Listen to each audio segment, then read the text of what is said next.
a man riding upon a red horse, and he stood among the myrtle trees that were in the bottom. So now as you scroll down, upon a red, what's the number there? 122. So this devil is slick, man. You know, this devil is a low life. He's slick. And then when you look at a red heifer and when you look at a red horse, they do look like brown skinned jakes. Of course they do. But that was a totally different word than the word that describes red pottage, the color of blood, the color of a dyed garment, because they used to dye garments back then. You had tanners back then, and the tanners, their job was to dye garments in different colors. All right, and the red that they would dye it in was like a bright red. All right, now let's go from there to the book of Leviticus, chapter 13. A matter of fact, and then the red when they called Esau or Edom, when they called him red, and when they called like the color of blood, you know, there was a like they did that like in a jesting manner. All right, that's why it says in the Josephus, which I have to pull up real quick right here. This is what it says in the Josephus. This is Antiquities of the Jews, book number 2, chapter 1, section 1. Right? It says, after the death of Isaac, his son divided their habitation respectively, nor did they retain what they had before. But Esau departed from the city of Hebron and left it to his brother, and dwelt in Seir, and ruled over Idumea. He called the country by that name from himself, for he was named Edom or Edom, Adawam, which appellation he got on the following occasion.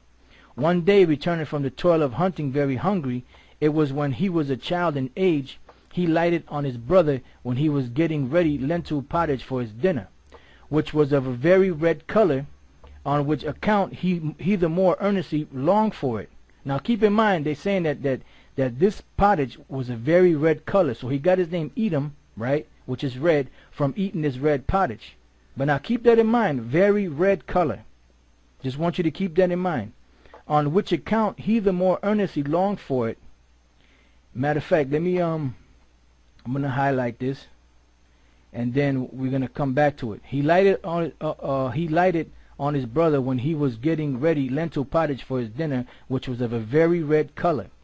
On which account he the more earnestly longed for it, and desired him to give him some of it to eat.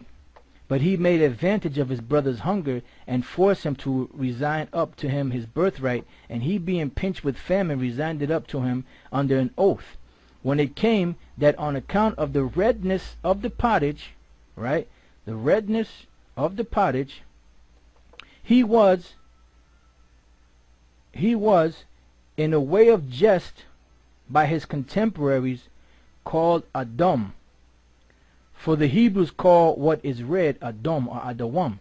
So that was like in a joking manner. So how in the hell they're gonna call this guy in a joking manner? They're gonna call him red, and then Adam, that means the same as Adam. How the hell they gonna call Esau red in a joking manner, right? But then that refers to the name Adam. Because it doesn't. The name Edom is a totally different word from the word Adam.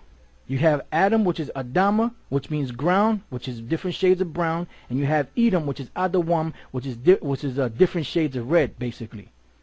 All right. Now let's go back here.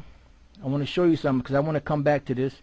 Now this is in the Septuagint, right? This is the Septuagint in the Greek, right? This is Genesis, as you can see here, and we're going to scroll down to the 25th chapter, which is there, 25, and we're going to scroll down to the 25th verse. I'm going to show you, brother, something, right? Now here, when you read, this is 25 and 25, right?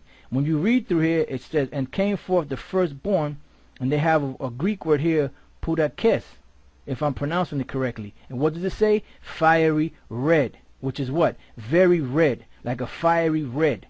All right, now a fiery red has nothing to do with brown color. Now I'm going to show you another one real quick. I'm going to come back to this, and I'm going to show you something else. This is the book of 1 Samuel, the 16th chapter, when it speaks about David. Now it uses the same word here, pudakes, but now let's see what they say about the translation. Let's see what they say about that translation. 1 Samuel 16 and 12. It says, And he sent and brought him, and he was ruddy with the beauty of the eyes. So why didn't they say, why didn't they use fiery red here? Why didn't they use fiery red to describe King David? Because there's two different colors. There's two different meanings. And this one, it denoted the color of Esau. It says, because this is when he first, and it says, and came forth the firstborn fiery red, and the first came out red. So he was like a bright red, as opposed to the same word that was used here to describe the color of the skin, ruddy, which was a dark brown, or should I say a light brown in King David's case. All right. So now I want to get something else real quick. Just bear with me, and I'm going to come back to this. Now this right here, this is in the BibleGateway.com, and then this is the New Living Translation. Like we said, we just use these books like this for just a reference, just to show you a point. You know, now here Genesis 25:25 in the New Living Translation, which they go off on this too, but in this point they are correct. It says the first one was very red at birth and covered with thick hair like a fur coat. So they named him Esau. So it says the first one was very red. What do we read here? In the book of Genesis 25:25 in the Septuagint, Pudakes, fiery red, meaning he was very red, a different color red than different color of red, and it's a different color from Adam or the other people that came of Adam's color. All right, it's a totally different color. It has nothing to do with being brown skin.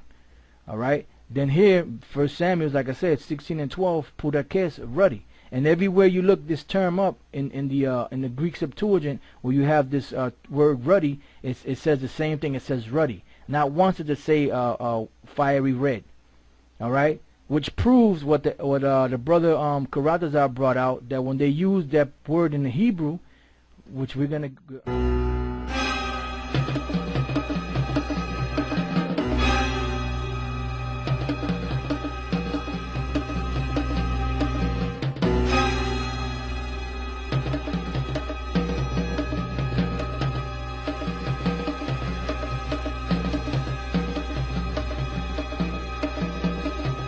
Back to it, when they use this word in the Hebrew in the Genesis 25:25, where it says and the first came out red, and they use the word right here Adamawanya, they use it to denote a light color.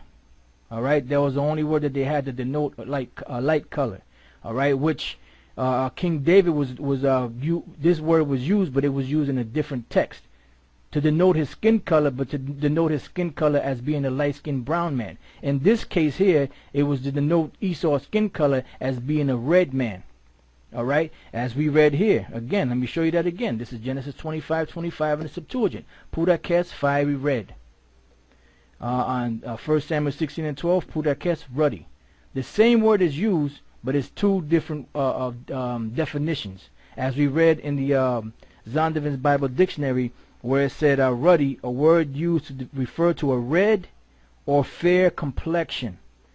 Red meaning fiery red, like in the case of Esau, fiery red, or as in the case of the New Living Translation, very red, and in the case of ruddy as being a light-skinned Jake, like King David was.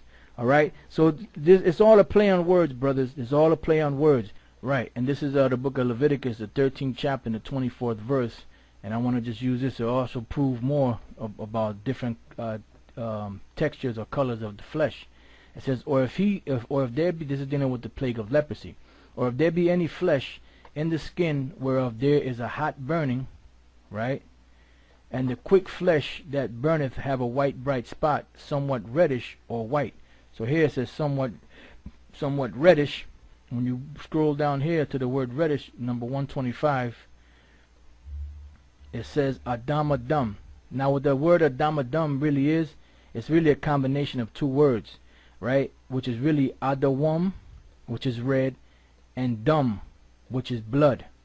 Adawam Dum, red blood. All right, so it says reddish or be reddish, because the Esau's color is totally different from Adam's color. All right, so I just wanted to bring that out to you, brothers. Right, when it says they're reddish, it's Adawam Dum, which is red blood. All right, EDOM dum. Now, just show you that over here real quick. It says here, and I'll just read that again. Or if there be any flesh in the skin whereof there is a hot burning, and the quick flesh that burneth, speaking about the flesh, have a white bright spot, somewhat reddish or white. So letting you know that this is also used to denote skin color as far as red is concerned, red blood. All right, just like we already showed you here in for Esau, Pudakes, which is fiery red in Genesis 25:25 in the Septuagint, and in the New Living Translation, the first one was very red at birth and covered with thick hair like a fur coat. And I have like a whole bunch of other scriptures that we can go through, but I'm gonna save that for another time, because I believe this is a good time to end this, and I think the point was already made. So with that, I hope you brothers learned something. Until the next time, I say shalom.